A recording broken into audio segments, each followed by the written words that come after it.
نہمیہ اور اس کا 8واں باب جو 18 آیات پر مشتمل ہے۔ اور سب لوگ یکتن ہو کر پانی پھاٹک کے سامنے کے میدان میں اکٹھے ہوئے، اور انہوں نے عزرا فقیہ سے عرض کی کہ موسیٰ کی شریعت کی کتاب کو جس کا خداوند نے اسرائیل کو حکم دیا تھا لائے، اور 7ویں مہینے کی پہلی تاریخ کو عزرا کاہن توریت کو جماعت کے یعنی مردوں اور عورتوں اور ان سب کے سامنے لے آیا جو سن کر سمجھ سکتے تھے، اور وہ اس میں سے پانی پھاٹک کے سامنے کے میدان میں صبح سے دوپہر تک مردوں اور عورتوں اور سبھوں کے آگے جو سمجھ سکتے تھے پڑھتا رہا،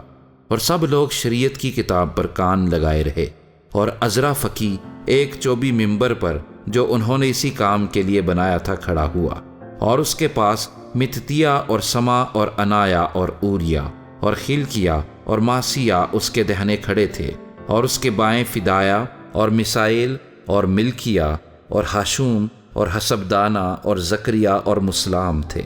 اور عزرا نے سب لوگوں کے سامنے کتاب کھولی، کیونکہ وہ سب لوگوں سے اوپر تھا، اور جب اس نے اسے کھولا تو سب لوگ اٹھ کھڑے ہوئے، اور عزرا نے خداوند خدائے عظیم کو مبارک کہا، اور سب لوگوں نے اپنے ہاتھ اٹھا کر جواب دیا آمین آمین، اور انہوں نے اوندھے منہ زمین تک جھک کر خداوند کو سجدہ کیا۔ اور یشوع اور بانی اور سریبیہ اور یامن اور عقوب اور سبتی اور ہودیہ اور ماسیہ اور کلیتا اور عزریہ اور یوزبد اور حنان اور فلایا اور لاوی لوگوں کو شریعت سمجھاتے گئے، اور لوگ اپنی اپنی جگہ پر کھڑے رہے، اور انہوں نے اس کتاب یعنی خدا کی شریعت میں سے صاف آواز سے پڑھا،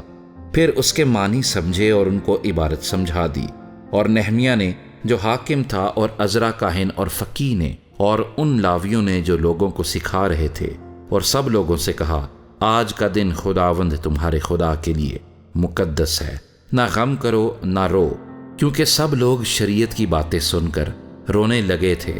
پھر اس نے ان سے کہا کہ اب جاؤ اور جو موٹا ہے کھاؤ اور جو میٹھا ہے پیو، اور جن کے لیے کچھ تیار نہیں ہوا ان کے پاس بھی بھیجو، کیونکہ آج کا دن ہمارے خداوند کے لیے مقدس ہے۔ اور تم اداس مت ہو، کیونکہ خداوند کی شادمانی تمہاری پناہ گاہ ہے۔ اور لاویوں نے سب لوگوں کو چپ کرایا اور کہا خاموش ہو جاؤ، کیونکہ آج کا دن مقدس ہے اور غم نہ کرو۔ سو سب لوگ کھانے پینے اور حصہ بھیجنے اور بڑی خوشی کرنے کو چلے گئے، کیونکہ وہ ان باتوں کو جو ان کے آگے پڑھی گئیں سمجھے تھے۔ اور دوسرے دن سب لوگوں کے آبائی خاندانوں کے سردار اور کاہن اور لاوی عزرا فقیہ کے پاس اکٹھے ہوئے کہ توریت کی باتوں پر دھیان لگائیں۔ اور ان کو شریعت میں یہ لکھا ملا کہ خداوند نے موسیٰ کی معرفت فرمایا ہے کہ بنی اسرائیل 7ویں مہینے کی عید میں جھونپڑیوں میں رہا کرے، اور اپنے سب شہروں میں اور یروشلیم میں یہ اعلان اور منادی کرائیں کہ پہاڑ پر جا کر زیتون کی ڈالیاں اور جنگلی زیتون کی ڈالیاں